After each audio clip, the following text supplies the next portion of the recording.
Hello guys, welcome back to my channel OTT content reviews. ఈరోజు మనం మాట్లాడుకోబోయే series Panchayat season 3. ఈ series Hindi లాంగ్వేజ్లో Amazon ప్రైమ్లో stream అవుతుంది. ఈ సిరీస్ కామెడీ అండ్ డ్రామా జోనర్లో ఉంటుంది. స్టోరీ ప్లాట్ లైన్ విషయానికి వస్తే అభిషేక్ శర్మ అనే ఒక ఆస్పిరెంట్ క్యాట్ కోసం ట్రై చేస్తాడు. అలాగే ఫ్లోలో పంచాయత్ సెక్రటరీ జాబ్కి అప్లికేషన్ వేసి అది రాస్తాడు. క్యాట్ రాకుండా సెక్రటరీ జాబ్ వస్తుంది. అలా అతను పులరా అనే గ్రామానికి విలేజ్ సెక్రటరీగా వెళ్ళిన ఆ పంచాయతీలో ఏం జరిగింది అనేది స్టోరీ ప్లాట్ లైన్. సీజన్ 1 మొత్తం ఆ విలేజ్లో ఉన్న క్యారెక్టర్స్ వాటి ఇంట్రడక్షన్స్ ఉంటాయి. Abhishek lead character. Urban life lead చేసిన తను ఆ విలేజ్లో ఎలా సర్వైవ్ అయ్యాడు అనేది స్టోరీ ప్లాట్ లైన్.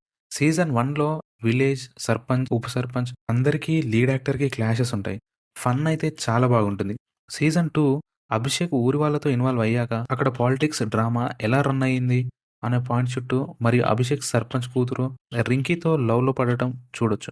సీజన్ 3కి వస్తే ఇది మొత్తం పంచాయత్ పాలిటిక్స్తో పాటు ఎమ్మెల్యేని ఇన్వాల్వ్ చేస్తూ ఎమ్మెల్యేకి పంచాయత్కి సర్పంచ్కి క్లాష్. దానికి అభిషేక్ శర్మ సపోర్ట్ చేయడం చూడొచ్చు. సింపుల్ స్టోరీ లైన్ అయినప్పటికీ డ్రామా, క్యారెక్టర్స్ మధ్య ఎమోషన్స్, క్యారెక్టర్స్ క్రియేట్ చేసే ఫన్ చాలా బాగుంటుంది.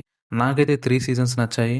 డ్రామా సిరీసెస్ నచ్చేవాళ్ళు ప్రైమ్లో స్ట్రీమ్ అవుతుంది, తప్పకుండా చూసేయండి. Thanks for watching the video.